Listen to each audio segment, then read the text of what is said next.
Okay, for the recording, welcome back. We are Bok Jinpa Course 1, finishing class 8, and then we'll do, finishing class 7, and we'll do class 8. Should finish it, which will complete course 1 tonight, yeah, hopefully. So let's gather our minds here as we usually do. Please bring your attention to your breath until you hear from me again. I forgot to say this is September 10th, 2025.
Now bring to mind that being who for you is a manifestation of ultimate love, ultimate compassion, ultimate wisdom.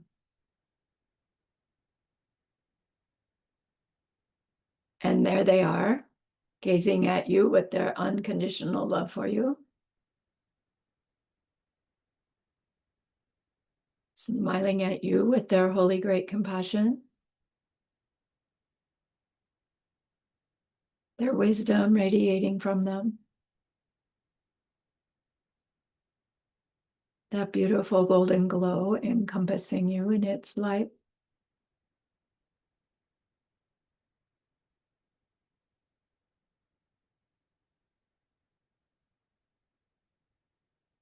And then we hear them say, bring to mind someone you know who's hurting in some way.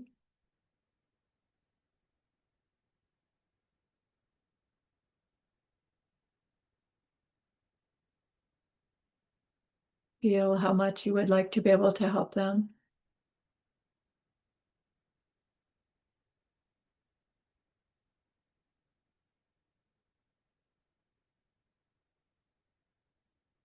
Recognize how the worldly ways we try fall short.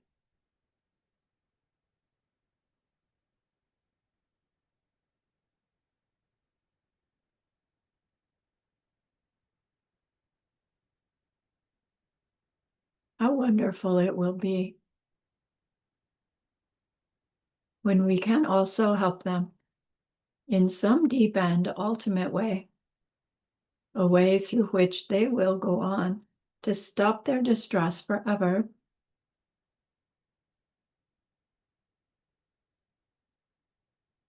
Deep down, we know this is possible.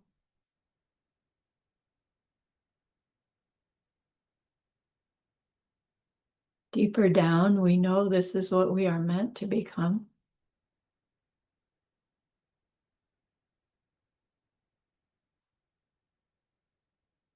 Learning about emptiness and karma, we glimpse how it's possible.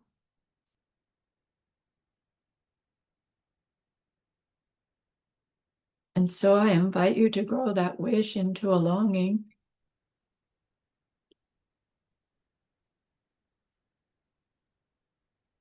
Maybe here, Didi. And that longing into an intention.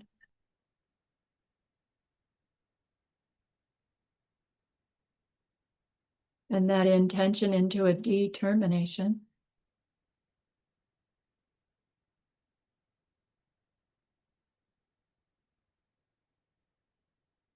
Then we turn our minds back to our precious holy being. We know that they know what we need to know, what we need to learn yet, what we need to do yet to become one who can help this other in this deep and ultimate way. And so we ask them, please teach us that.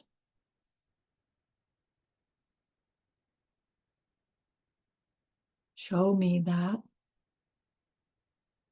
And they are so happy that we've asked. Of course, they agree. Our gratitude arises. We want to offer them something exquisite. And so we think of the perfect world they are teaching us how to create. We imagine we can hold it in our hands, and we offer it to them, following it with our promise to practice what they teach us, using our refuge prayer to make our promise. Here is the great earth, filled with fragrant incense and covered with a blanket of flowers. The great mountain, 4 lands, wearing the jewel of the sun and the moon. In my mind, I make them the paradise of a Buddha and offer it all to you. By this deed, may every living being experience the pure world. Idam Guru Ratna Mandala Kauniryatayami. I go for refuge until I am enlightened to the Buddha, the Dharma, and the highest community. Through the merit that I do in sharing this class and the rest, may we reach Buddhahood for the sake of every living being. I go for refuge until I am enlightened to the Buddha, the Dharma, and the highest community. Through the merit that I do in sharing this class and the rest, may we reach Buddhahood for the sake of every living being. I go for refuge until I am enlightened to the Buddha, the Dharma, and the highest community. Through the merit that I do in sharing this class and the rest, may all beings totally awaken for the benefit of every single other.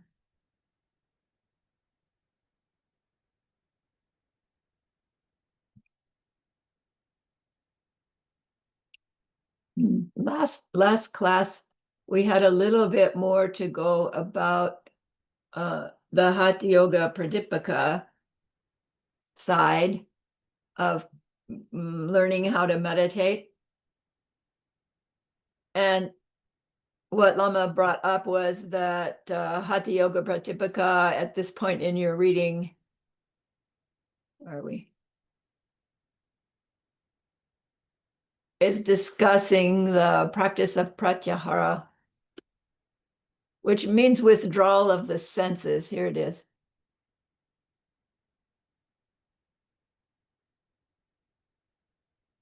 And what Lama Christie pointed out was the similarities between the yoga tradition with their what are they, the yamas and niyamas, and then all this other, the methods that they use to cultivate our body and mind to be able to meditate and come to wisdom, or whatever's meant by that. And so she's always focusing more on the similarity between our tradition's teachings and the Hatha Yoga Pradipika, rather than teaching us the Hatha Yoga Pradipika. She's saying, look, here it is there too. But this is where it shows up in our tradition. So the withdrawal of the senses, we've already heard about. Our tradition says when we're learning to train our Vinaya, one of the ways you do it is just quit engaging in so much outer stimulation. You know, when you walk along the city, keep your eyes to the cement, look up so you don't hit the telephone pole, you know, or walk into a car, but otherwise keep your eyes down. And it's like, okay, useful, probably not very practical. You can't very well do your grocery shopping with your eyes glued to the floor. But the idea being everything that we perceive gets recorded and it's stuck in there, right? I go here, but really it's in us. It's in there, and it's actually something that I don't know,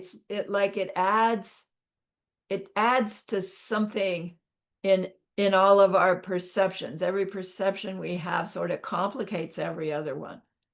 And Lama Christie said in her deep retreat, she got to the point where just a movie scene would suddenly pop up, and she'd play her in her mind that like 10, 15, 20 minutes of that movie scene as if she's seeing it projected on the screen, word for word, everything, because it's in there. She's not remembering it. It just came out.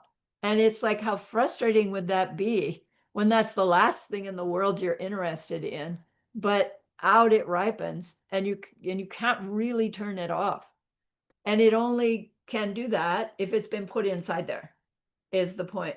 So the less we put in by way of our interactions with an outer world, the more free our mind becomes to be able to do these meditative practices.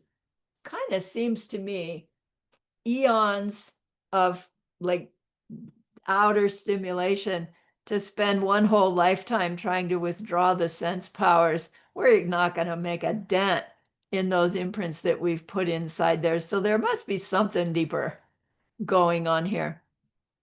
And Master Kamala Shila, he talks about it in a little deeper way. And then Jetson Kappa also talks about it in a deeper way than just avoiding sensory stimulation. So first, Master Kamala Shila says, yes, to withdraw from all that contact with an outer world will be useful in preparing our ability to sit in meditation and intentionally withdraw our focus of attention to being able to be unaware of those sense powers happening, number one. Secondly, to start to cultivate our speech more intentionally, by which he means silence, a lot more silence, less speech, also helps to conserve our mind space, to allow us to go deeper in meditation. It also conserves our subtle energy. To speak uses up a lot of energy. And so to intentionally be in silence is an energy cultivating practice as well. And then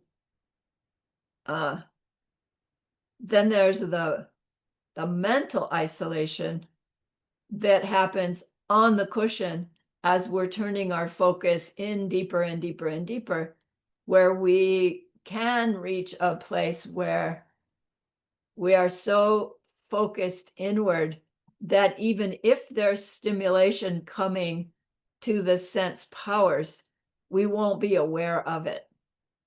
Right. And then they go into this debate. It's like, well, then do the sense powers actually engage in that, or they don't engage?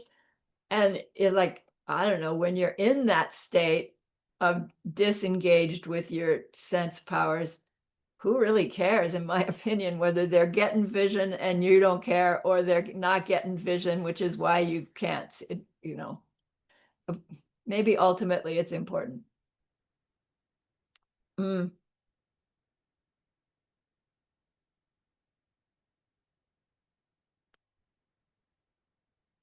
Lama Tsongkhapa takes it a little bit deeper, yet he agrees with all of that. But he says the real pratyahara that we want to cultivate, or the deepest one, is to be able to cultivate a level of mindfulness through which we can be aware of the moments where our attachment and aversion arise in response to the objects of our sense input.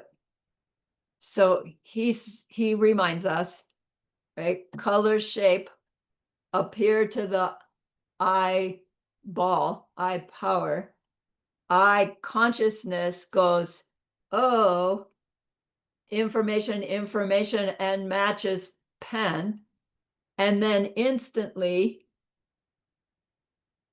our me, whatever that is, Mahamudra group, our me goes, that pen, my pen, good pen, bad pen, I want pen, right? It's not in mental words, it's in instances. We get attachment, we get aversion. And then, of course, that goes to what we're going to do next, and then that goes to what we're going to do next, and blah, blah, blah, blah. So Lama Tsongkhapa says, yeah, trying to shut off your eye power, your ear power, that's, I suppose, a good practice. But where it will be helpful is to catch where your eye power, eye consciousness triggers the awareness of the thing, and then whatever triggers the grasping or aversion, the attachment or aversion, and shut it off right there. That the pratyahara that will help us stop our ignorance is growing this awareness to be able to find that moment of desire or aversion and go, right? Withdraw from that. And it seems almost impossible, right? Outside of meditation, it probably is impossible until we've got the hang of it on our meditation. To be able to do it on our meditation, we certainly need to have this deep, deep level of stillness capability so that we can be so clearly focused on the moment by moment experiencing that we could actually catch that. And then to catch it is one thing, to catch it and stop it is a whole nother thing. But that's Tsongkhapa's point, is that if you want to, the highest function of a pratyahara practice is this, because it means you're cutting off your ignorance from continuing to roll.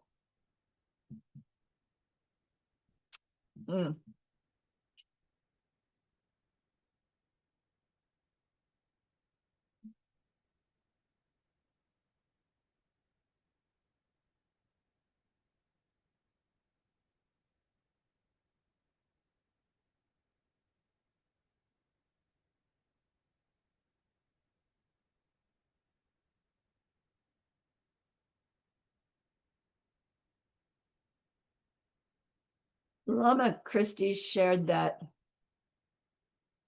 if in our practices we only get really brief instances of shutting our sensory input awareness off, even if it doesn't last long, it's a respite from the constant lie, right? They call it, Geshe Michael calls it the lie of our outer reality, the lie of the object that my eye power, eye consciousness come up with is a pen. The lie is that it comes up automatically with a pen in it, from it, right? A pen, not my projection pen. And as soon as we experience the pen, we're reconfirming it's a self-existent pen. And so we're replanting those seeds that add to all the other ones. So anytime in meditation where we really are shut off from being aware of a sensory input, we're actually shutting off an instant of perpetuating that lie. That would make a debate whether it's effective enough to actually take us all the way to the direct perception of emptiness. That I think the scripture is going to say not all by itself. Like you wouldn't just get to that point where you just kept cutting off any sensory input and without doing anything else. and thinking, well, this is enough to cut my ignorance. We just have to do it for a really, really, really long time. So pratyahara has this whole different meaning when we take it deeper into Kamala Shila and Jetsungkapa. So Lama Christie gave us a meditation at the end of class 7, which we just finished class 7, that had to do with another method of reaching this deep, deep, deep concentration that will help us bring our physical body to stillness. And then she repeated it in the meditation for class 8. So I'm just going to do the meditation for class 8. So we just finished class 7.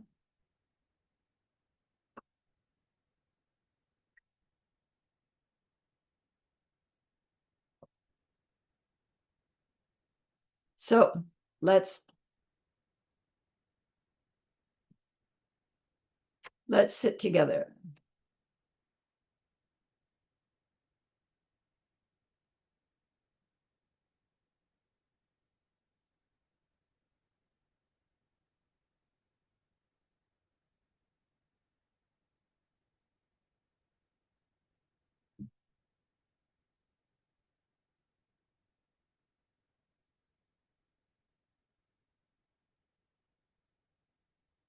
So get your body posture settled.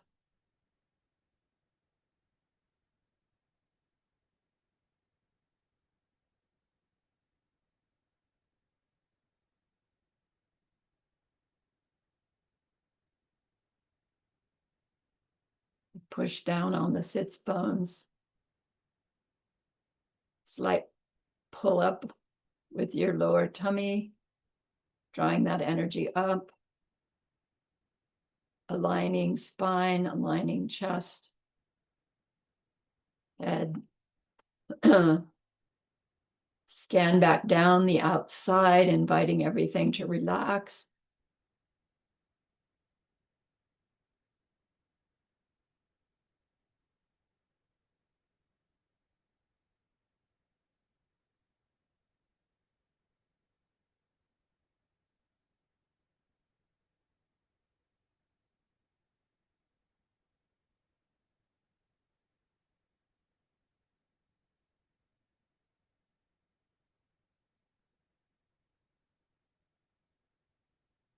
Now, as you bring your focus of attention back up,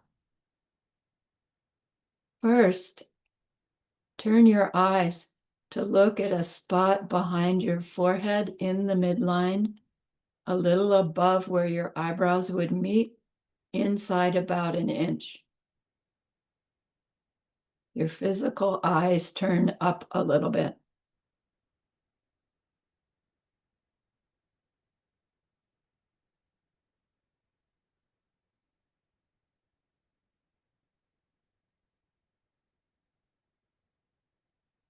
And with your eyes gently gazing at that place, think to yourself or remind yourself why you are here, why you are taking this class.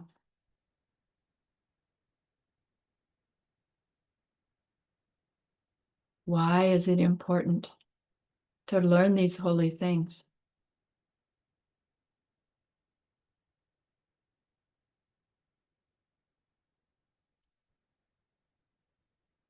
At any time you feel strain in your eyes or your head, let those eyes relax. If it feels fine, leave them there.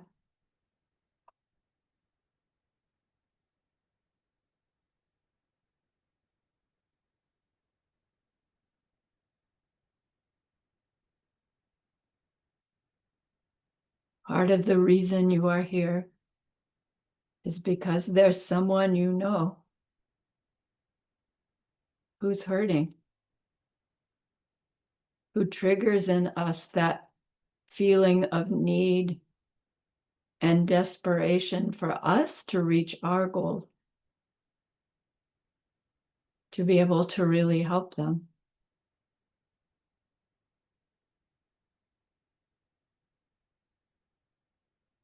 that person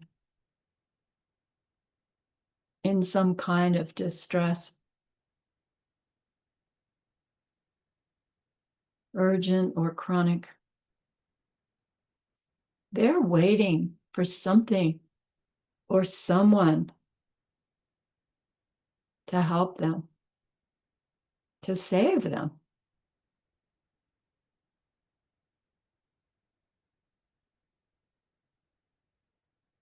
Consider how it is that sitting here in meditation is going to save them someday.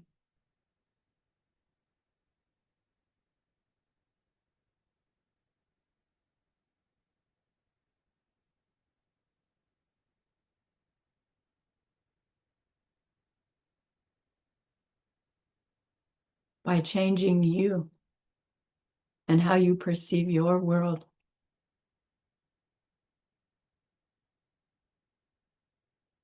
It does change them,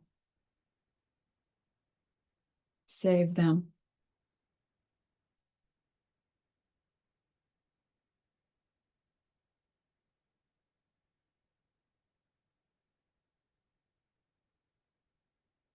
And so now recall in front of you that holy being, that being made of love, compassion, wisdom.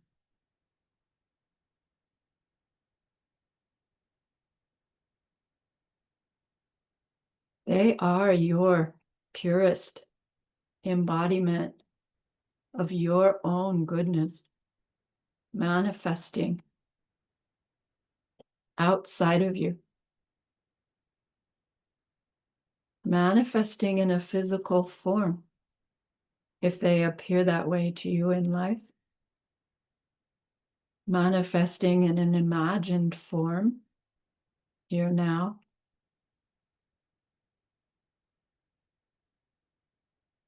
Your highest seeds of goodness.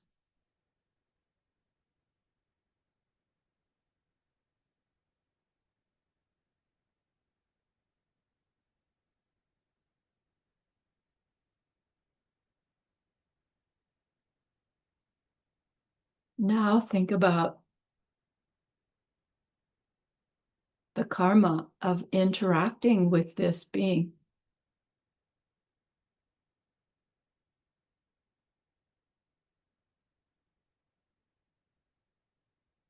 This reveals to us why we even want a relationship with a being like this, a relationship with a Lama.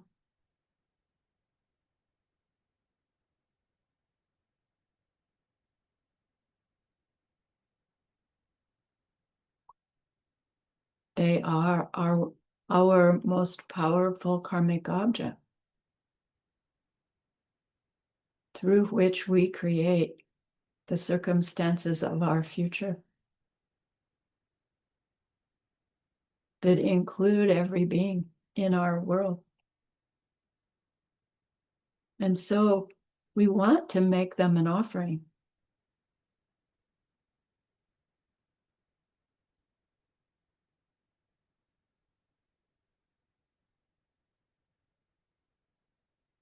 And so think of something.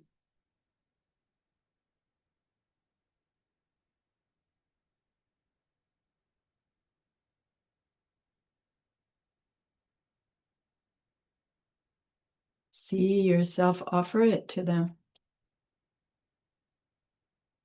whether it's a physical thing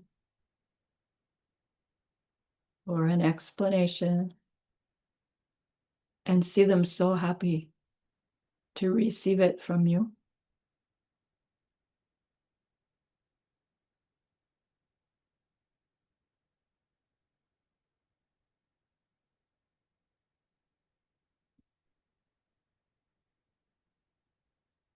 Then feeling so safe in their care, open your heart to them and reveal some negativity that's in there. Some seed or seeds that when they ripen will be unpleasant for us and others. Tell them about that circumstance. Apply your refuge, your regret. Offer this class as your antidote and establish your power of restraint. We'll stay 3 minutes. Be clear, be specific.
Let that holy being take the weight of that ugliness from you. And in doing so, it is completely destroyed.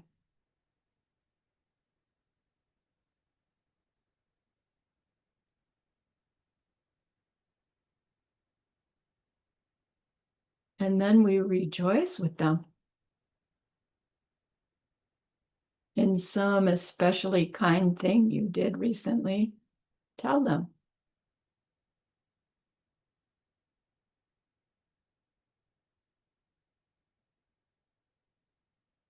Feel like the 5-year-old running home from school, telling mom or dad, I helped Joey go down the slide and he was always so scared before.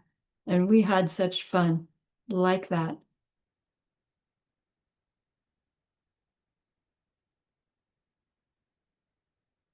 Tell them another.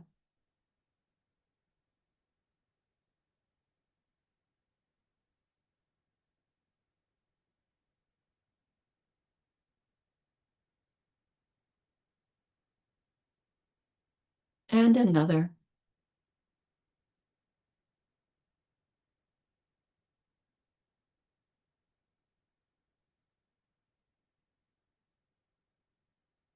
See how happy they are for you to hear yourself telling them of these rejoiceables.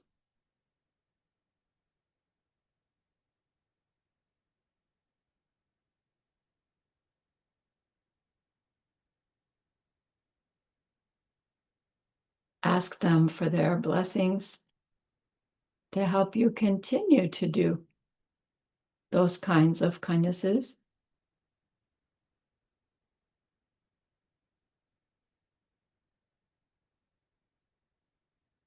To help you see amazing teachings coming to you all around.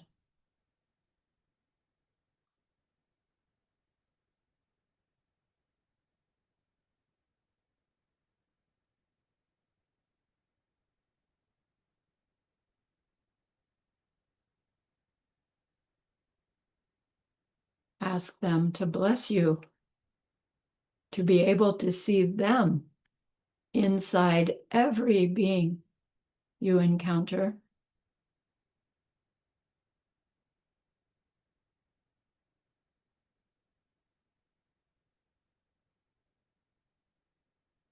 Ask them to bless you, to continue to plant seeds that will perpetuate them in your life, in your relationship with them.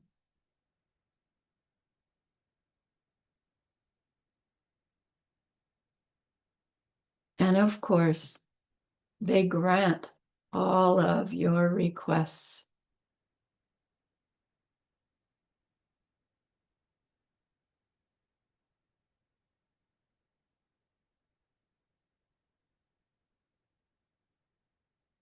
And with that, we turn our focus off of them into inside us,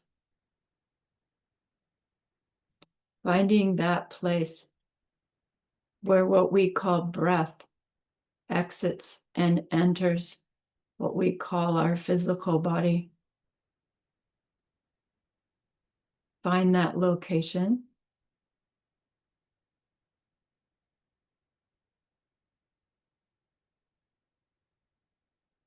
Zoom in your focus.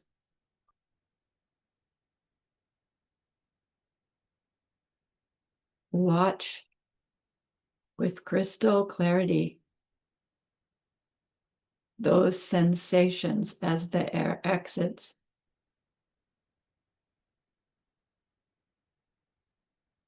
And returns.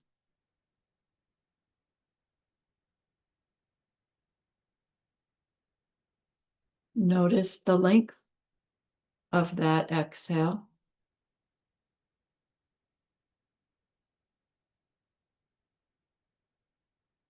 And the length of the inhale.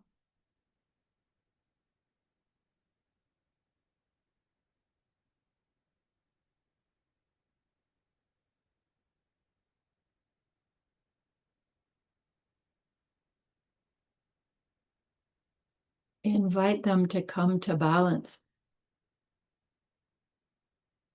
Equal time, out as in.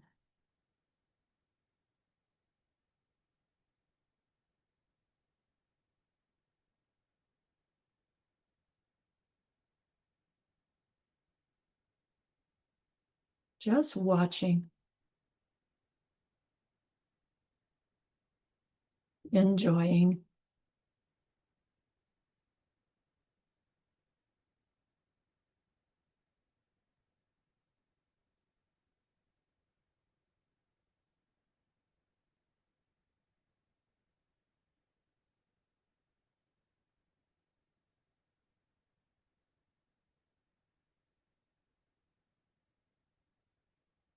Checking your mind for focus, for clarity, for intensity.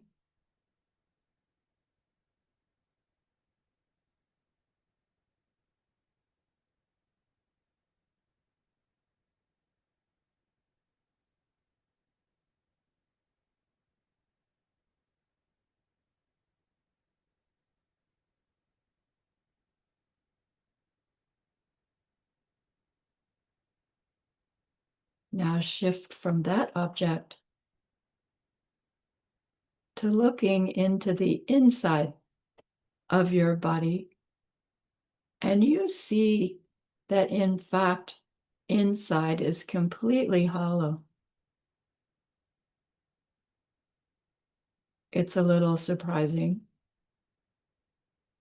So you start from above and scan down,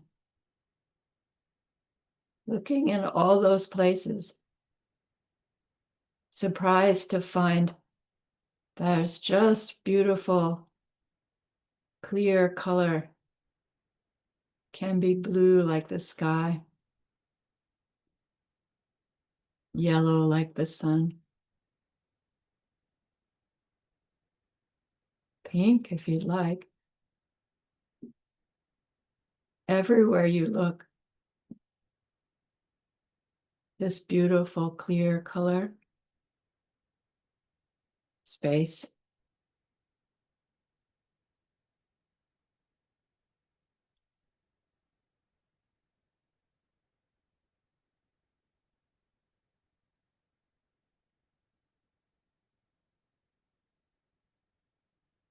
All the way down to your toes.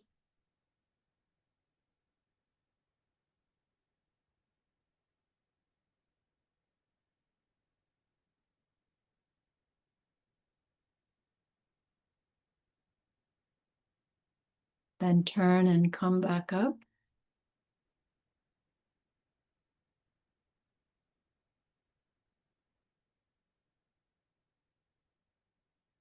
And starting again from the top of your head, scan down, establishing that body part to be still.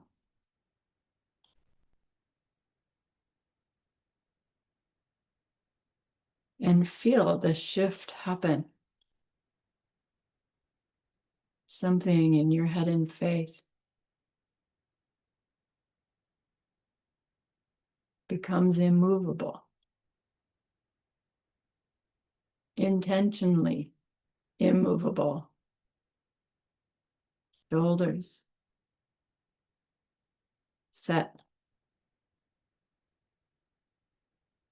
arms, hands, fingers set, torso set, hips, pelvis set, thighs, knees, legs, feet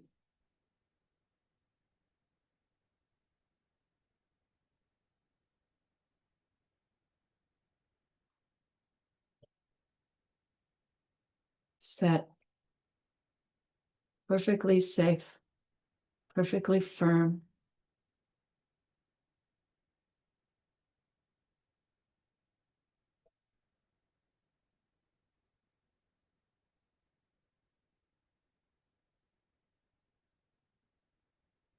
Now look again to the inside and see that there's this glistening core of red light. It's coming up from the core of the earth, up where your spine used to be.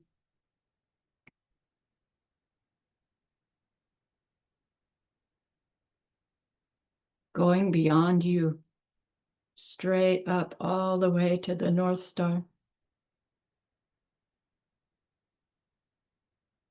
This beautiful shining crimson column of light, about the width of a drinking straw.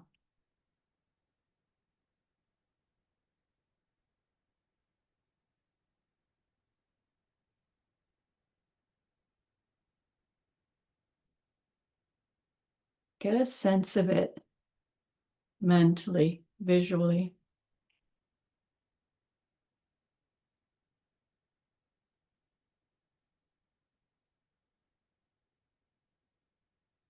And explore it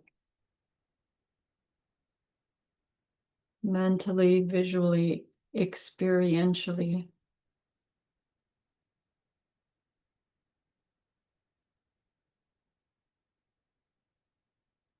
There's a very subtle movement within it.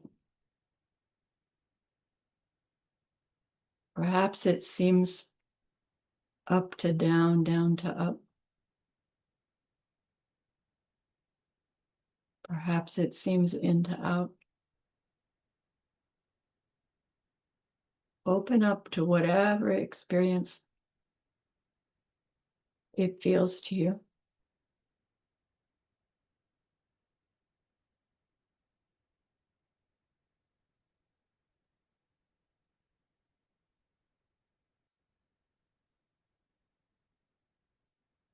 Focus on it more and more closely.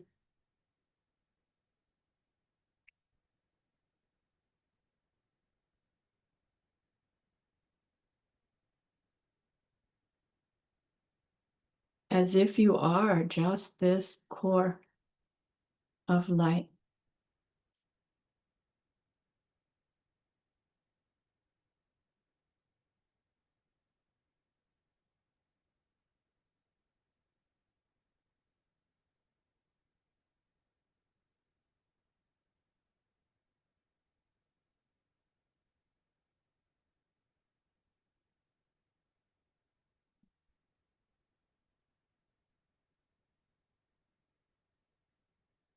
Check for on or off that object. Check your clarity. Dullness, agitation, intensity. Fix what needs fixing.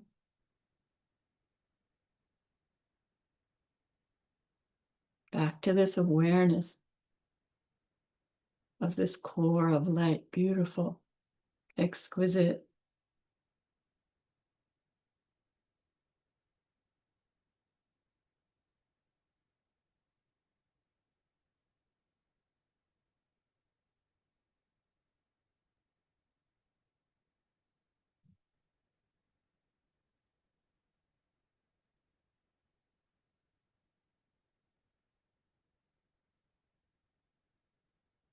Now we intentionally shift to our analytical aspect of the meditation.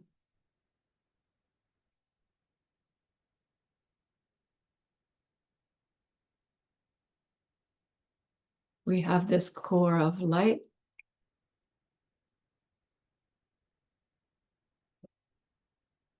as my inner me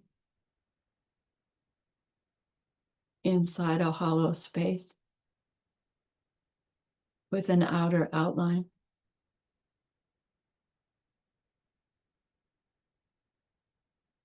And we have a physical body.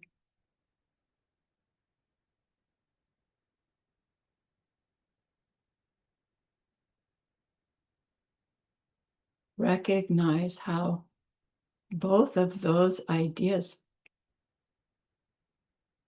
are mental images arising.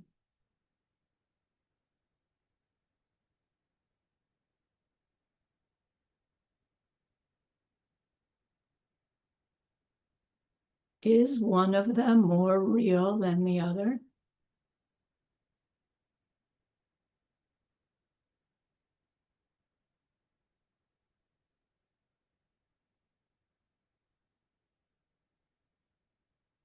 Does it seem like one is more real and the other is more imagined?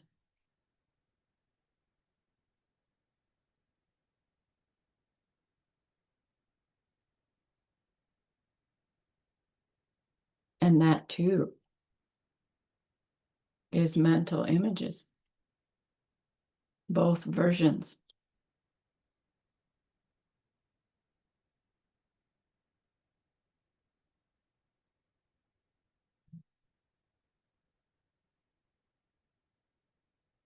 What happens to either of those bodies when the mental image disappears?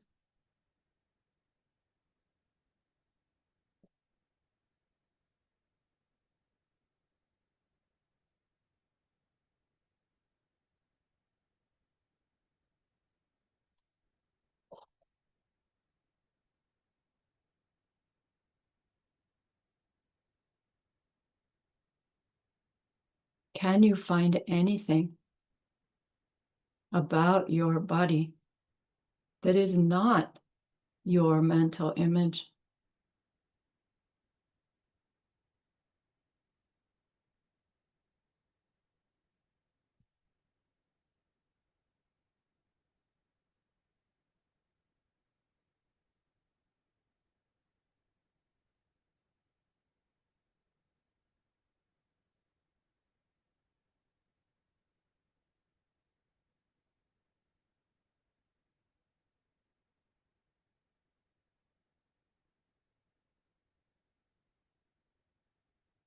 Now think of something that you've discovered in just the last few minutes.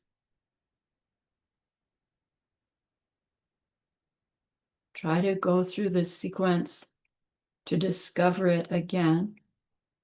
And when you catch it, hold it, free of any further talking about it.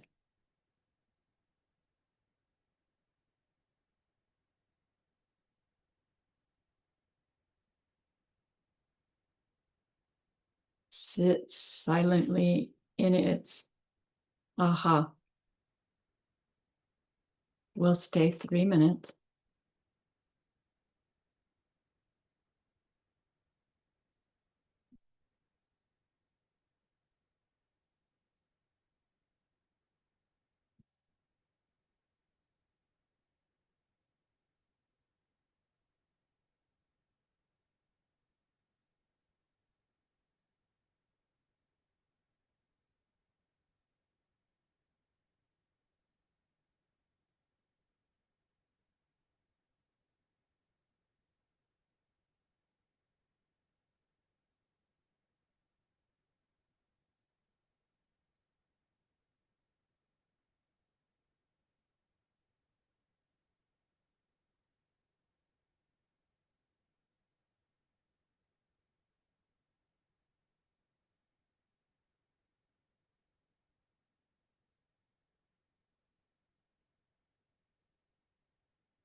Release. Now release that fixation meditation. Become aware of you and your physical body sitting on your chair or seat in your room, in your town, and dedicate this effort to reaching that single pointed meditation stillness from which you will go on to experience emptiness directly, from which you will go on to become one who can help that other in that deep and ultimate way.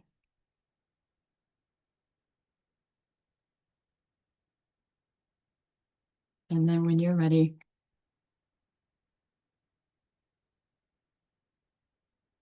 move your hands, your arms, your body, open your eyes. Take a stretch.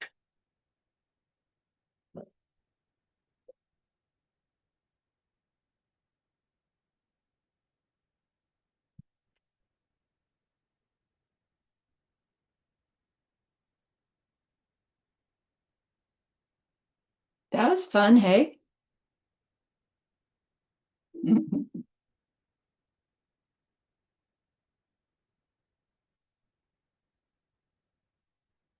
Lama Christie said that meditation incorporates everything that we've learned so far in course 1, plus a few clues as well. So whoever is, doing the compiling of stuff, give this one a star, right? So that if and when you're ready to come back and explore these things, that this is the take-home meditation from course 1. And you don't necessarily have to go back and spend weeks on every single one. Right? You can use this one again and again.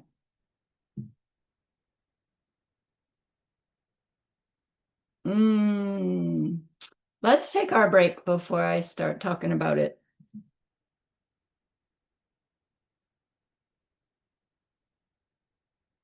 I will pause the recording. Pause. All right. I need my vocabulary again.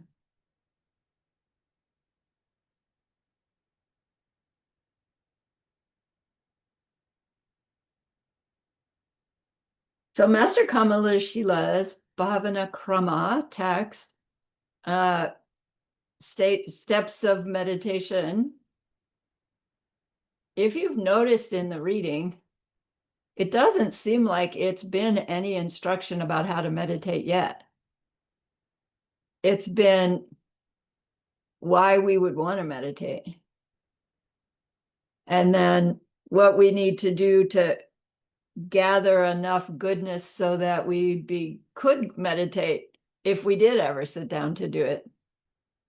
And while we're reading about those things, we are trying it on for size, of course. But he spends, Lama Christie said, a third or more of his whole book on how to meditate, on just buying us on the idea and how to gather the goodness.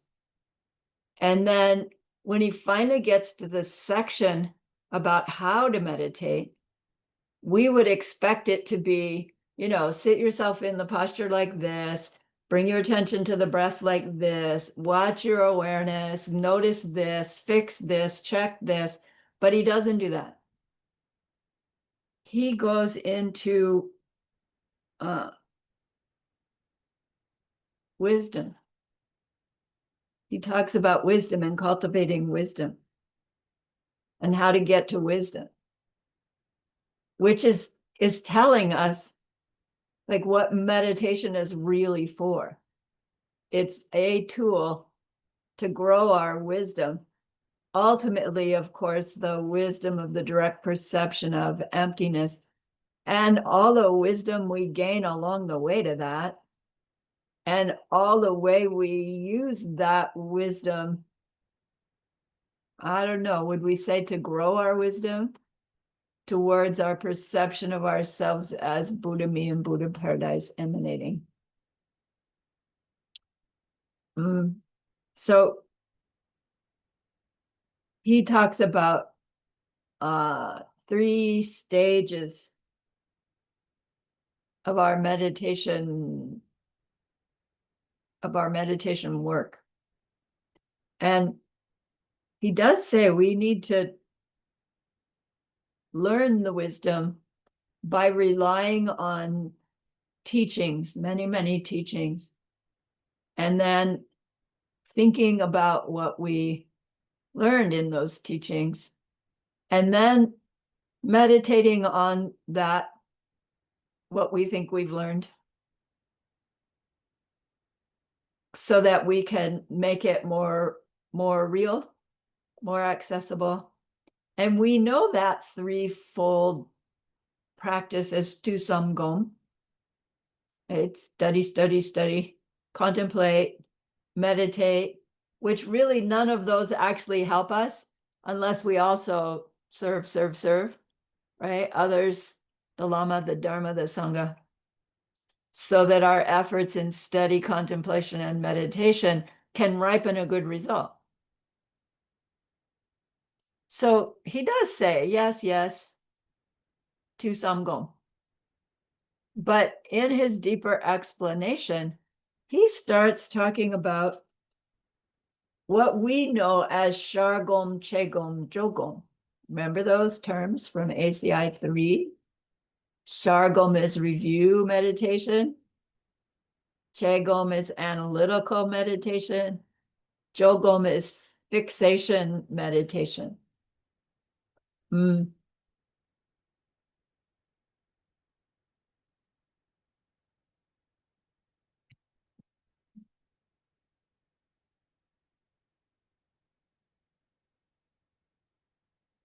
He's going to make the case that our Shargom meditation, our review meditation, is not equivalent, but is how we do our tu of tu samgom in our meditation. Shargom is the review meditation. So when we're reviewing a teaching that we've gotten, like you've all learned the death awareness meditation practice with the 9, right? The three realizations, and each one has the 3 reasonings, and then the 3 determinations after that.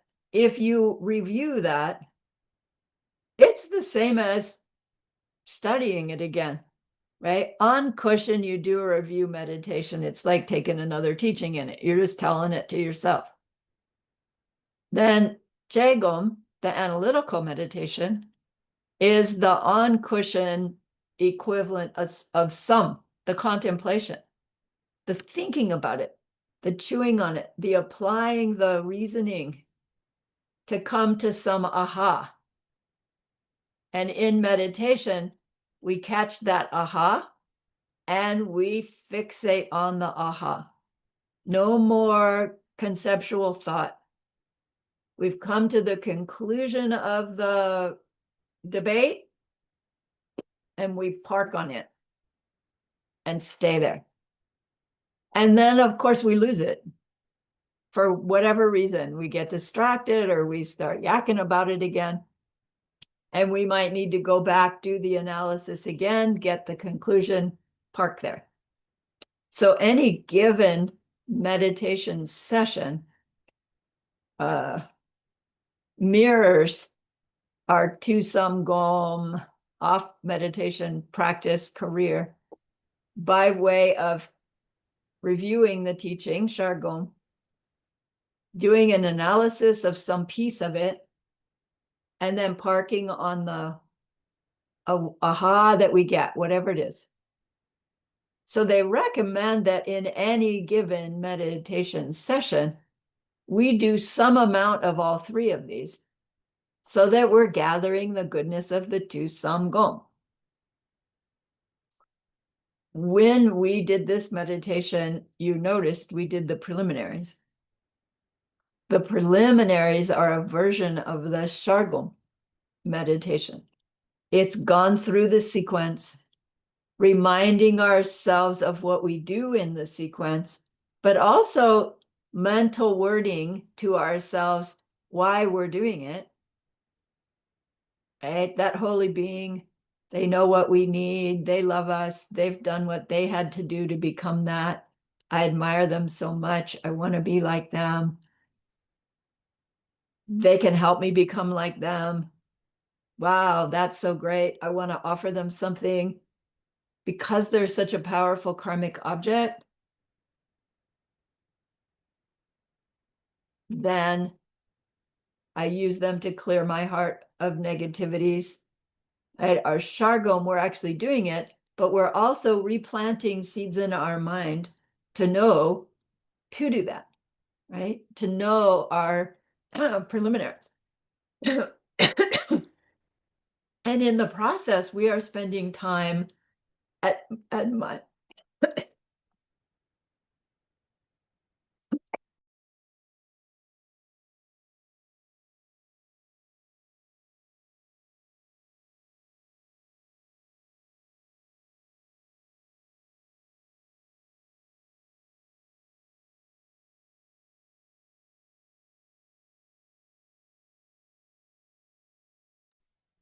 sorry. We're spending our time admiring that holy being, being grateful to that holy being, aspiring to become like that holy being, right? All that is planting seeds in our mind. And it's powerful seeds. And then our purification, powerful purification seeds, and rejoicing in the end. Don't forget rejoicing practice. And then the asking for blessings, right? All of it designed by way of the seeds that we plant as we're saying it. Are those seeds going to ripen 10 minutes later when we do our actual Chegom and jogom. No, right? Tomato plants don't grow tomatoes the minute you put the seed in the soil. But if I've been putting seeds in the soil for decades, right? I'm adding to those seeds. They're gonna start to sprout. And the meditation of the day is gonna start to improve. But on any given day, right? Maybe it's a good one and maybe it's not. We have so many seeds. Any given day's quality of meditation is not a reflection of your effort on that day, which is hard to remember because we think, if I'm a good meditator, it ought to be good every day. Or if I'm trying really hard, I should be able to do a good meditation. But come on, whatever we've trained ourselves to get good at, whether it's a sport or a music or a dance, there are days you work really hard and everything just goes wrong. And there are other days you work really hard and everything just goes right. And the other four are also true. So we know that the effort in the moment doesn't bring the next moment's result. And we know that over time, the accumulation of the motivation and the seed planting has to start to ripen. Sooner or later, maybe not even till next life. But when we understand clearly just the doing of the preliminaries, the doing of the analysis is enough to be headed towards the direction of the goal that we've established we're doing it for. And at the end, we dedicate it to. Like, how can we go wrong? It's just we've got that darn time gap. But, so what? Use it. Use it to plant more. All right.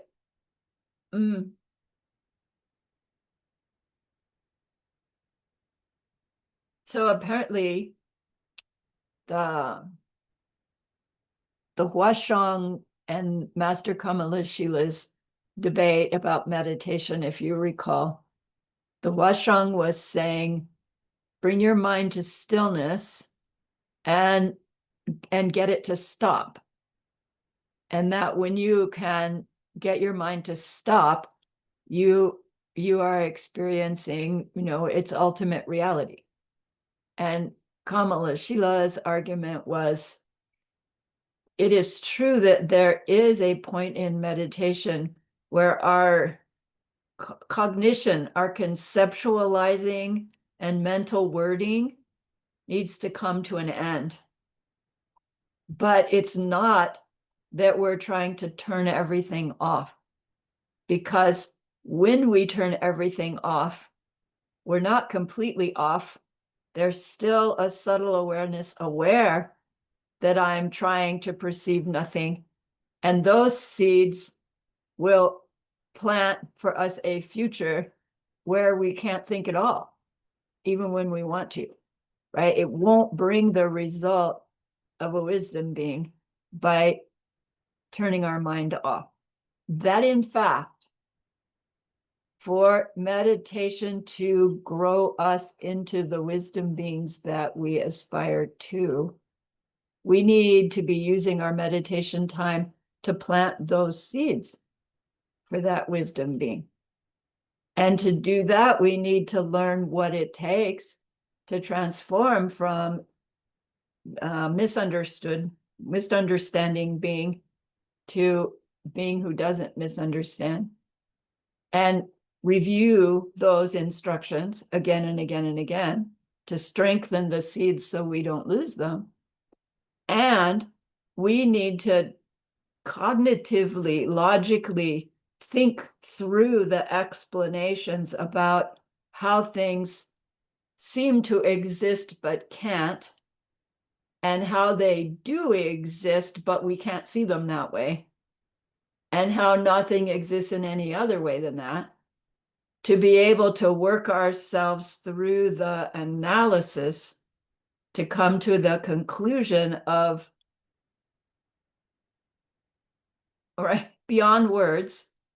Oh, that's my true nature. That's that true nature. That's where that comes from. And then rest in that aha with fixation, where our single pointed, bright eyed, bushy tailed, free of dullness, free of agitation, free of any effort to stay there is on this aha, which is non-cognitive. It is direct, but what is it that we're experiencing directly? It takes cognition or words to explain it to oneself. So the tendency is, I got it, blah, blah, blah, blah, blah, blah, blah, blah, about what it was. And then, oops, right? Okay, get the analysis again, get the aha, park there. And then even when we're parked there, we can be at a part where our mind's going, are you really parked there? Are you losing it? Right? And it's like, shut up in there, just park. So then the practice is to be aware of when we're holding the aha and when we've lost it, gotten distracted, gotten dull. So if we're training ourselves in catching the dullness and the agitation, etc., along our way to reaching our aha that we're going to fixate on, we will have our free of agitation, free of dullness already turned on by the time we get to our aha. Because it's hard to reach the aha and then train ourselves to stay out of dullness and stay out of agitation. Do you see? So it's like this whole cycle that we try to go through the review, the analytical, catch the aha, and we're doing all of it all the while. We are trying to move our minds through those different stages of meditation until we can do all three of those stages at the 9th level. Just turn it on, free of agitation, free of dullness, free of any effort to have to do that, that allows you to then also experience the pleasures of your meditation, bringing you to shamatha. And then your fixation meditation on your aha can actually be at the platform where it might even trigger going into the direct perception of that no self nature of whatever your aha is about. So somebody says, look, all that Shargom and Chegom, it's still our conceptual thinking. And conceptual thinking is ignorant, it's mistaken, it's always wrong. So come on, it's a waste of time to do review meditation, Shargom, and analytical meditation, Chegom, because you're always going to be wrong. And Jatsun Kappa, he jumps in here as well. And he says, true, there is conceptualization that's incorrect. And the more of it we do, the more of it we plant. So the more of it we do. But there's also conceptualization that's taking us to accurate. So the more of that we do, the more of that we can do, right? And we continue to grow that. And he says, in order to cultivate those, like to decrease the wrong ones and increase the right ones, he says we want to Shargom and Chegom, review meditation and analytical meditation, on those steps of the path, the Lamrim. Because in doing so, we are reviewing and analyzing the different aspects of realizations that we reach, through which our transformation is happening. So to review the Lamrim, oh, the relationship with the Lama, and then my leisures and fortunes, and then I could lose it at any time, my own impermanence, and then what comes next, egads, all that kind of suffering. What can protect me? Refuge. How does refuge work? By way of my behavior, right? Karma and its consequences. How does karma and its consequences work? Well, because things really, don't have all of their nature in them from them. And then we start getting these glimpses into how we really can change ourselves, change our world. And then something happens and it's like, whoa, if that's true for me, it's true for everybody. We turn on renunciation onto others. We reach Mahayana, right? The Lamrim. So at every time we go through that Lamrim, we're hearing ourselves describe, right, what needs to happen. So we're adding to seeds of having heard about them before. We're increasing our aspiration, hopefully.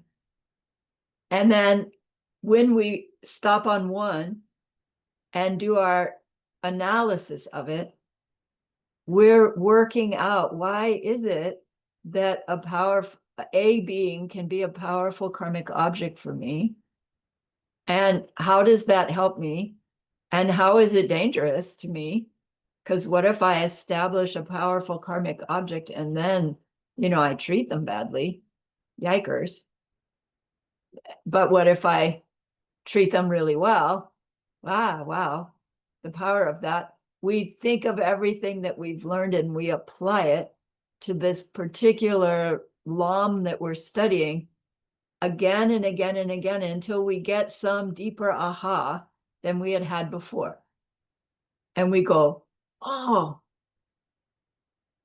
and then park your focus of awareness on that, right? That's the hardest part, right? We're good at reviewing the teachings in our mind. We're good at doing the analytical.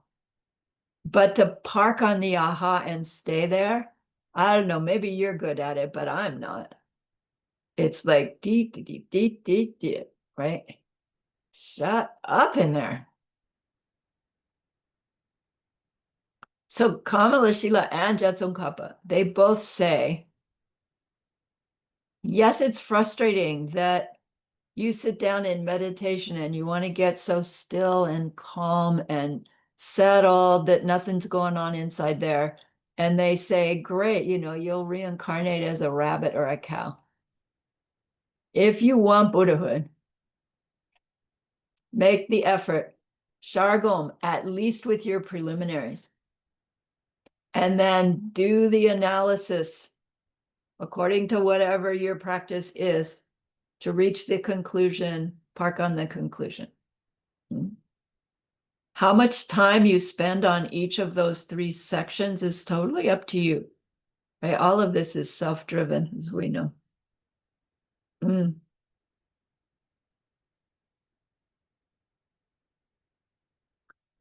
Somebody continues to argue, well, if we need to be able to be meditating at the level of stillness, meaning level 9 and above, then don't we have to do practices for just stillness before we would do our analytical meditation so that when we reach our aha, we can park there? And Jetsun Kappa's point is that we can try and try and try to reach stillness. And if we are not clearing out our obstacles and gathering goodness, our efforts to reach stillness are not likely to be effective. Because to reach stillness, we need to shut off that awareness of outer objects. And there's a part of us that doesn't really want to do it, right? We're so attached to those outer things that our senses bring to us that we hold to as really the sources of our happiness and distress, that to just try and reach stillness without cleaning out our negativities and gathering goodness, we'll just end up falling asleep. It can't work without cleaning out and adding goodness. Now, we could argue, what if I've cleaned out and gathered goodness in past lifetimes? Can't I sit down and reach stillness tomorrow by ripening past life seeds? And yes, of course we can. Given what I know about this life, right? I can kind of see why I didn't sit down and go automatically into stillness, even if I had many, many lifetimes as a stillness meditator before. And then also, what if my stillness meditation before was misdirected? Like it didn't have a good idea of why I was stillness meditating. It thought I was stillness meditating so that I could live longer, so that I could be calmer, right? So that, I don't know, I could get more wealthy. And it's like, okay, well then that would be the result of my stillness meditation. Not necessarily would it bring me the result of a stillness meditation that will take me to wisdom, because it didn't include those seeds. So Jason Kappa says, I'm looking for it here.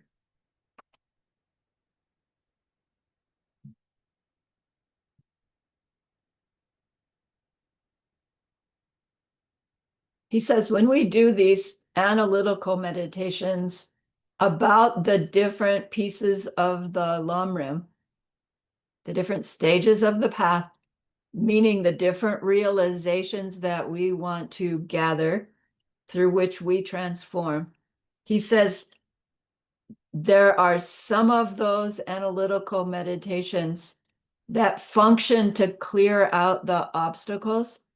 And there are some of those analytical meditations that function to gather the goodness. And although both of them are still done in conceptual thought by a being who's samsaric being, so yes, they are all technically incorrect, thinking self-existently in some way, because they're motivated by wanting to help that other in that ultimate way, then the seeds that are being planted are like directing those seeds towards growing our wisdom rather than perpetuating our ignorance. There is still ignorance in them a little bit until we're Arya. But do you see how we're chipping away at it by doing these practices with such a strong intention? So he says, when we do analytical meditations about things like the pain and suffering of this life, about how unbearable mental afflictions are, about things that make us sad or depressed, to do an analytical meditation about those things would include, where did they come from? Why do I see them this way? Does everybody see them the same way? To come to that conclusion that, oh, all that suffering, right, has a cause. If I stop the cause, the suffering can stop. Can I come to understand how to stop the cause? Right? We're applying what we've learned, and we're checking to see whether that's consistent with our experience, it's consistent with logic, and then we reach something we come to understand that we didn't understand before. And we stay on our fixation meditation then. By deeply investigating those unpleasant things, we are clearing out obstacles to gaining wisdom. We don't have to solve them. We don't have to fix them. We simply apply our growing understanding of emptiness and dependent origination to them. It's enough, those seeds. It's enough. Then, when we are doing the analytical meditations about things like the amazing qualities of our Lama, like loving compassion and how they, color the seeds as we interact with other beings, about bodhicitta, those other aspects of our path that are uplifting and inspiring. Those seeds are planting goodness seeds, right? Merit seeds, technically, that will come back as growing our goodness directed towards the success of our meditations in the future, right? Really going towards direct perception of emptiness. So it's useful to spend time on the yucky stuff, analyzing it to see where the yuck comes from so that we can stop perpetuating it. And then, of course, it's useful to be analyzing all the good stuff, not just thinking about the good stuff, but analyzing that too, right? Does everybody see it in the same way? I always experience it the same way? Are those good qualities in them, from them, right? To come to the same conclusion, right? The conclusion about the yuck stuff is, nothing but my seeds ripening. And the conclusion about the good stuff is, wow, nothing but my seeds ripening. Same conclusion, but sure different feeling inside. And they're both useful. One clears out obstacles, one gathers goodness. Those who are in course 10 with me right now, does that sound familiar? Right? It's built into our meditation preliminaries. Clear obstacles, gather goodness. Now we see it's built into our very whole meditation practice. Because all of our meditations will, when we get this pattern, have the Shargom review meditation of the preliminaries at least. And then something about the meditation that you're doing for the day. You review the whole thing. And then you park on one part of it and do your analysis. Come to your conclusion, park on the conclusion. And that could be your whole, right, dedicate at the end. Or you can swing back and forth between your fixation and analytical. Master Kamala Shila, his argument in the debate was, this is a way of meditating to move yourself along your stages of the path of transformation. If that's what you want, the only way we're going to get there is by planting the seeds for it.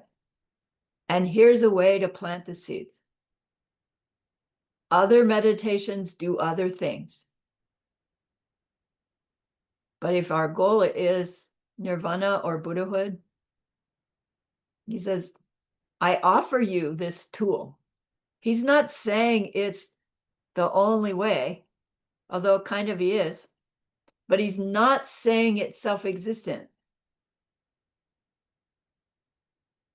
We just might interpret that whole debate is like, oh, Kamala Shila's way is right? In it, from it. Our way of meditating is right. In it, from it. Wrong. Right? Wrong. And that's what we find when we Qigong, analyze, which means we need the skills to be able to think something through to a conclusion. And it means like arguing with ourselves. I used to in retreat, I'd pretend I was explaining karma and emptiness to my dog, and then she wasn't there. She wasn't even alive anymore, but and she'd sit there and I'd sit here and she'd ask questions, good questions. My dog came up with some really good questions. And then I'd have to answer them, and then she'd go, yeah, but what about, right? My dog was really smart. But over and over and over, this, and that's an analytical meditation. Okay? It doesn't have to be according to, how the debate texts go. It's so hard to follow. But question and answer, question and answer, question and answer. And keep exploring until you go, oh, I didn't get that before. Now I see. Park.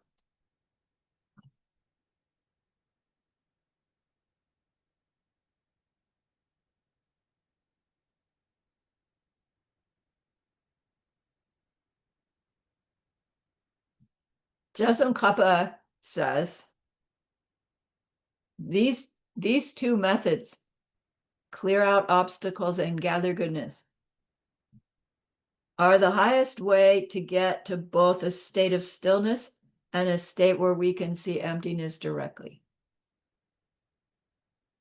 So by using this threefold tool of review, analysis, and park on the analysis repeatedly, we are doing the clear out the obstacles and gather the goodness. It's like, that's all we have to do.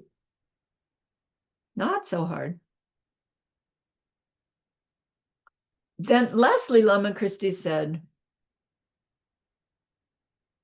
that the story of Master Kamalashila, he won that debate. All of Tibet learned to meditate like this. And he went on to write his Bhavana Krama texts, 3 of them, all named the same thing, but 2 of them have similar material. A third one is different, apparently. And, I guess he got pretty famous or well-known. And somewhere along the line, apparently disciples of the Huashang came back and they killed him. Like that's how Master Kamalashila died. He was murdered by disciples of the Huashang. And it's like, wait, how can that happen to somebody so good, so pure? I mean, there's a huge lesson in that to begin with. But Lama Christie's point was,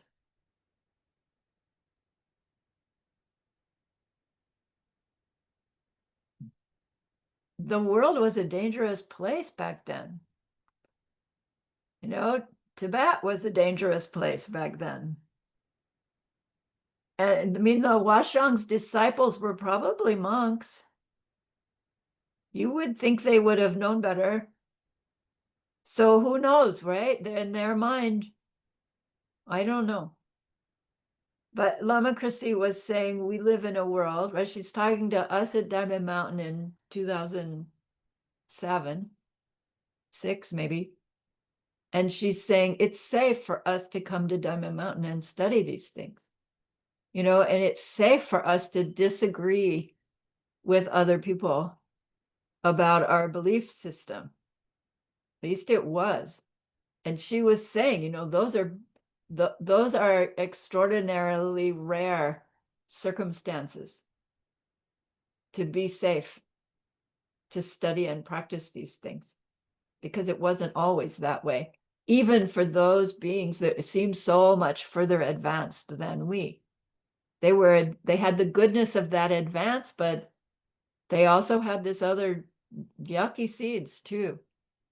And it's like, now I read this, like I hesitated to even bring this up in class because the circumstances of my world is it's not safe for some people to have a different skin color than me in my country, worse than it was before, right? I'm really realizing now that it's been like this for a long time. But now it's like somehow people have been given permission that it's okay. Before we tried to hide it somehow. And now all of a sudden I don't know, it's just so ugly that I don't even want to talk about it because I know where it's coming from and it makes me want to throw up. And yet, right, it's old stuff as evidenced, right, by Master Kamalashila getting murdered. And then, Arya Nagarjuna got his head cut off by a blade of grass. They, anyway, how do we clear that? What do we do? Clear obstacles, gather goodness. Really, what we need to be doing is our meditation preliminary, just heightened to some nth degree to get the shift to accumulate and get over the threshold to see this whole thing shift again. And it's like, oh my gosh. But there's more and more and more of us doing it. Hooray for that. So don't be discouraged by Master Kamalashila's demise. It was only his physical body that left. So he went on to, no doubt, help a lot of people meditate. Maybe more so because he wasn't limited by a physical body anymore. That's my own theory, not from scripture. All right, we're done, even a few minutes early. And so let's, how is it going? Is your meditation improving? Janet, yes.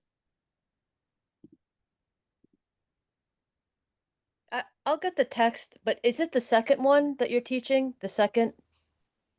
We're going to go straight to Bok Jinpa 2. Yes. I haven't sent it to you yet, I don't think. Oh, okay. Have I? I don't think so.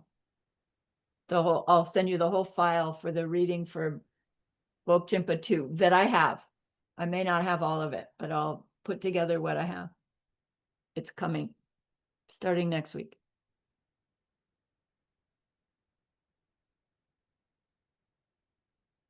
Anything else? Yes, Basant.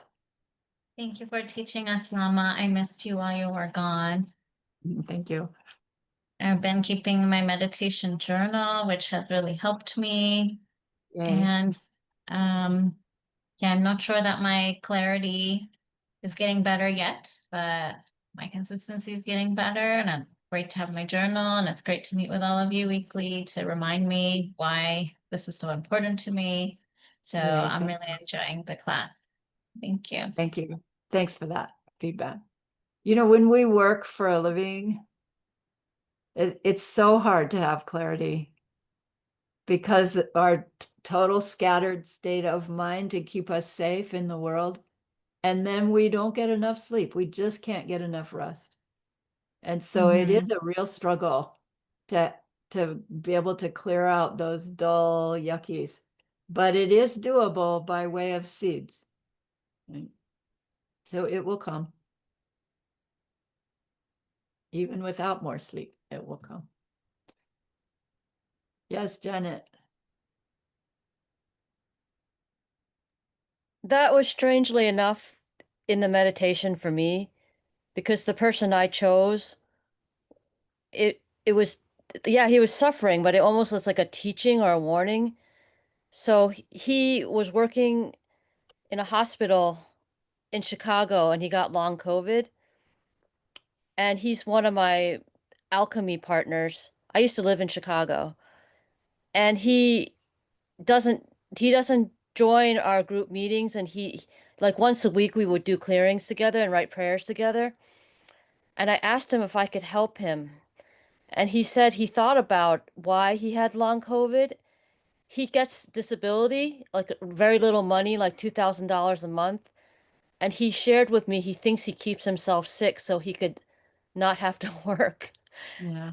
And so I was like, oh my God, it's almost better to work and not have sleep and be able to do this than to be so sick you cannot write prayers and join with your friends anymore. And I was, so here I am complaining about my job, healthcare, but I can join pretty much Yeah. all the classes live and do homework and do meditations Yay. because I don't have long COVID and get Yay. disability.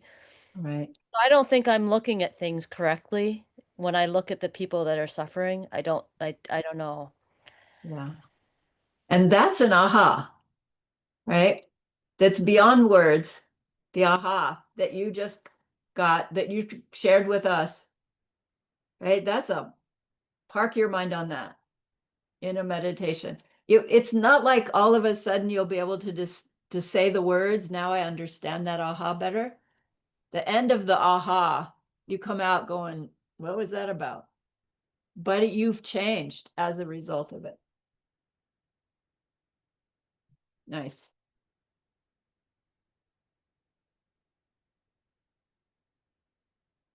Anything else? If I can share, to me was very interesting exercise because when we started this course, I was studying and doing some other uh, energy practices, and then I felt it that it was energy or seeds or something like fighting in between the two of the two teachings. And at the end, as I keep practicing and trying to find my aha, uh, I got it. And it was, I didn't got it on meditation, but I got it in real life. So I want to rejoice on that so I can find the aha in my meditations. And I Oh, just want to cool. say thank you for this group, and Yeah. thank you for teaching. Yeah. That's a great point that the aha can come outside of meditation, right? By way of an experience that you now know something is true that you didn't know before.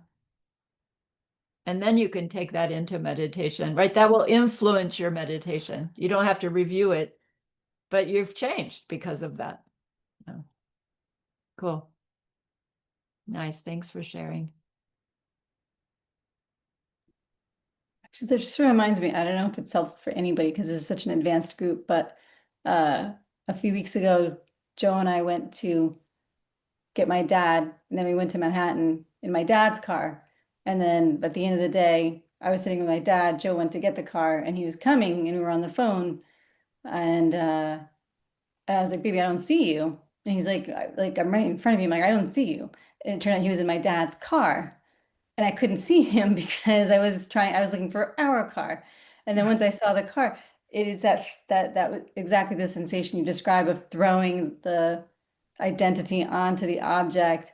And so it was just such a thing. Anyway, so if it's helpful for anybody when you can feel that of like, I just threw that identity onto that car now because it was Right. nothing before. And now it's like, oh, Yeah, that's great.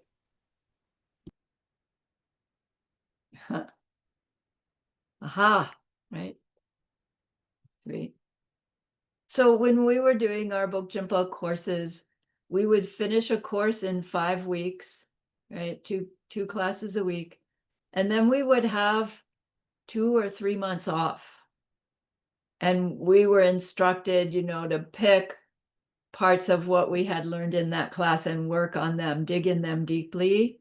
And then we were also encouraged to do retreat on them, even if it was just a weekend long or a week long, in order to give ourselves a chance to dive deep. And then we came back and did the 5 weeks again. And we learned Kamala Shila, I think 3 or 4 terms in a row. And then after that, Lama Christie would choose what she was teaching us because it was somehow related to what we were learning in the Diamond Way courses as well. So we would do a Arya Nagarjuna here and then a Lojong over there. And I'm thinking to not jump around like that, that rather we'll finish all of Kamala Shila and then we'll decide what to do next and we'll finish all of that. And then we'll go to the next and finish all of that. And I think it'll feel like we're more consistent in what we're learning and that we're doing something and finishing it, which I want that completion for us all. So we'll just keep at Kamala Shila until we finish it with little breaks here and there according to schedule. So happy to have you continue as long as you wish. So we'll start right into the Bok Jinpa course 2 next Wednesday, sorry. And we'll just keep going along. And it just makes it hard because you don't have a couple of months to dig in deep in this meditation about the shining red pole, right? Is that you or is this you? Which you is the real you? Yeah. So you have a week to do that. And sorry about that. But ta-da. So remember that person we want to be able to help? We have learned stuff that we will use sooner or later to help them in that deep and ultimate way. And that's a great, great goodness. So please be happy with yourself.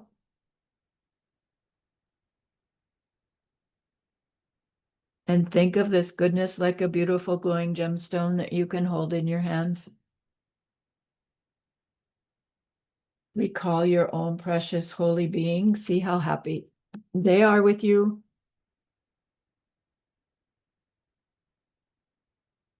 Feel your gratitude to them, your reliance upon them.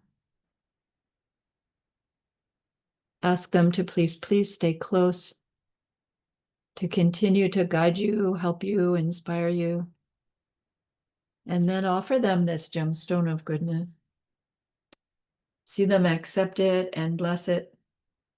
And they carry it with them right back into your heart. See them there, feel them there. Their love, their compassion, their wisdom.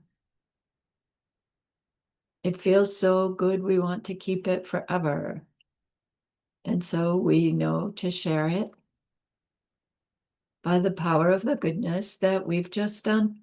May all beings complete the collection of merit and wisdom, and thus gain the two ultimate bodies that merit and wisdom may. So use those 3 long exhales to share this goodness with that one person. To share it with everyone you love. To share it with every existing being everywhere.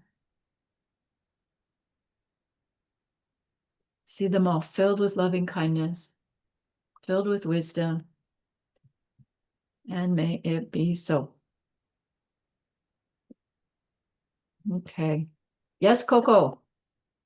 Hi, I'm just wondering, in the readings, I think there's 10 readings and there's a homework 9. Is there? There is in the materials. I know sometimes a lot of times when we went through the courses, we didn't finish everything that was planned for when maybe classes went too long. But there's a homework 9 and the final, and there's 2 more readings, like 8 or 9 and 10. So do you suggest that we just, because I didn't remember this, I'm just looking at the materials that we have now. Should we just read them and see what we can do with the homework? You know what? Thank you for pointing that out. Yeah. And I'll look at them and see if we've actually covered the material in Oh, them in these classes. And if not, I will I'll finish that stuff up before we start into Oh, 2. yeah. Thank you for pointing it out to me. I don't remember what we did, but I do see in the materials we have it. Yeah. So Yeah. I'm And- using transcripts from the class audios. So I didn't even look to see, but I'll check. and then did you say that there was a way that we were gonna go over the last class together, where we're gonna do like a review? Like, Well, I had suggested that, yeah, and then I don't see, I don't know, you want to do that? I don't know. I mean, generally, I'm it's very asking. hard because it's so much, but I mean, it might be a way to wrap up and review, or maybe questions would come up from that. That would be a gift to be able to go through, but then I know those things can be tricky because we can maybe not get through it all, and then Yeah, yeah. maybe everything else gets delayed. So Do I don't we know. have an answer key? Is there an answer key in there? No, I don't have one here. And I mean, I didn't look at that email that I had sent you. Did you go through it to see? Yeah, I looked at it, but I don't remember what I saw. Oh, So oh, I'll check that too. So guess what? I don't, yeah, We'll play it by ear, okay, right? I'll look at the materials. I'll okay. look at the answer key, I'll look too. Uh-huh. and maybe I'll either do more class based on the reading next week, or we'll Uh-huh. do a review, and then we'll go into next class after that, Thank you. Mhm. right? We still have time before the 5 houses. And I mean, we'll just, right? We'll do something. Show up, we'll do something. Great, great. Thank you so Thanks much. for pointing that out. Thank you so much. Check answer key.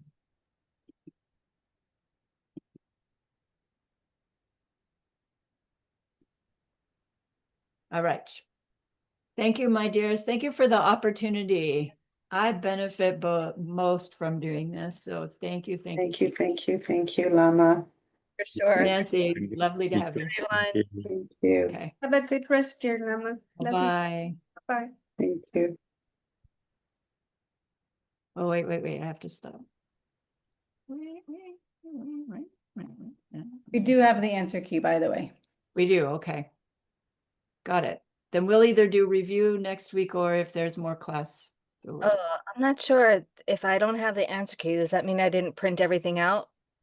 Let me just look up real fast how far down it goes, which classes it goes through. And I'll forward this to you, Coco.